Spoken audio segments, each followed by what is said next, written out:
93 FM. 93 Equinox Radio. Bonjour. Depuis que nos gens ont fini de commettre leurs gaffes pendant les élections et la crise post-électorale, ils nous offrent chaque jour de nouvelles curiosités.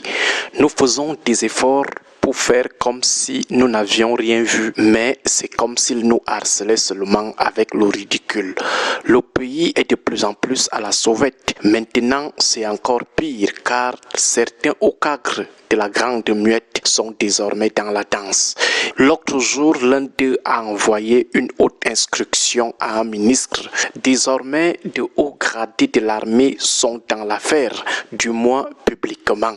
La présidence des hautes instructions s'étant rendu compte que les instructions du secrétaire général SGPR, le civil, ne passent plus trop, a-t-elle décidé que désormais on laisserait les cadres de l'armée envoyer ces instructions. Pouvoir civil et pouvoir militaire en collision, ça commence à bien faire. Et le haut gradé, dans sa rédaction administrative, a écrit, je cite, « Le chef de l'État a bien voulu marquer oui ».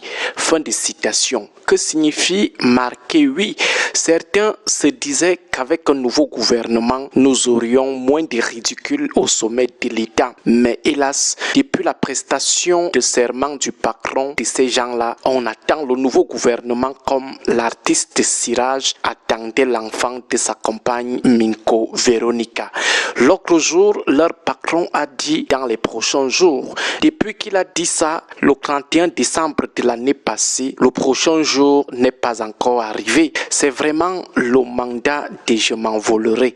Entre-temps, les gars continuent de se livrer en spectacle. L'un de ces derniers spectacles s'est joué sur le terrain de l'hygiène et de la salubrité en milieu urbain. Le 23 janvier, le ministre de l'administration territoriale a remis aux 7 communes de Yaoundé un total de 700 brouettes, 700 pelles, 700 balais et 700 râteaux. Avant cela, il avait déjà dit que désormais, si l'on te voit en train de jeter un lotus au sol, les policiers et les gendarmes doivent immédiatement t'interpeller. Une très grande nouvelle avec des solutions innovantes, dignes d'un pays en plein je m'envolerai. Mais il y a quand même des questions qui s'imposent.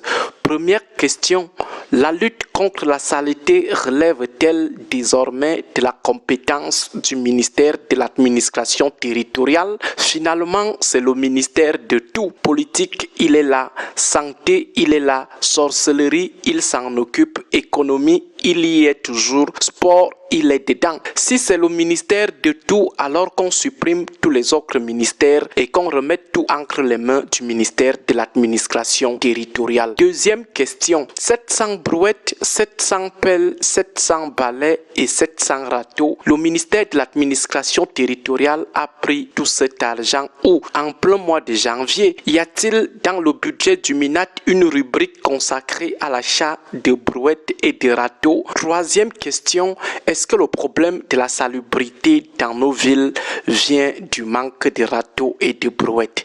Les décharges d'ordures qui sont créées partout, les ordures qui dépassent la capacité des dépôts, est-ce vraiment à cause du manque de brouettes? Nous pensions que c'était un problème de création de décharges dans des lieux appropriés et proches des ménages, ainsi que de vidange permanente de ces décharges. Mais bon, le ministère de l'administration territoriale a toujours raison. Le ministère du ciel et de la terre, s'il a déjà dit que l'ogre régnera, même s'il faut vous abattre tous à bout portant et en masse, l'ogre régnera. Après la distribution des brouettes et des râteaux, comme on le fait souvent avec des matelas soin tout, le ministre de l'Habitat et du Développement urbain a, le lundi 26 janvier 2026, remis des balayeuses mécaniques aux communes de Yaoundé 1er et de Yaoundé 5e. Des sortes de camions DINA avec des balais en bas.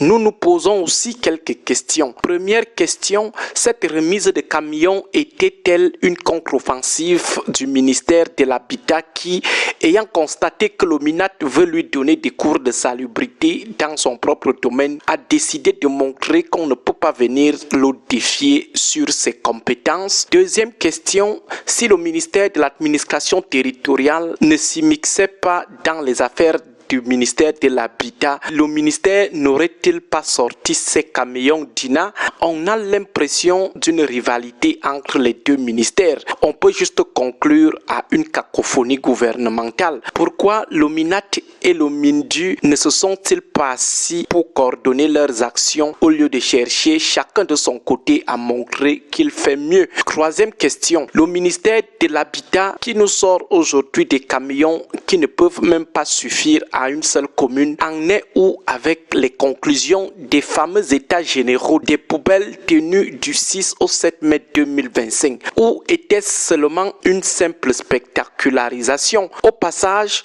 où en sommes-nous avec le partenariat avec Kizakam? Est-ce que ce sont les brouettes et 2-3 camions d'INA qui vont gérer les poubelles de toutes les grandes villes du Cameroun? Pourquoi ne pas remettre l'argent des brouettes et des camions d'INA aux collectivités territoriales décentralisées afin que chacune, dans le cadre de la décentralisation, organise elle-même la gestion des poubelles? C'est quand même bizarre de voir tout un ministère de l'Intérieur distribuer des brouettes pour les ordures. En tout cas, nous sommes dans un autre septennat des Biakat Bonala Zomtekbo. Bonne journée à tous. Que Dieu et nos aïeux veillent sur nous. 93 FM. 93 FM. Equinox. Radio.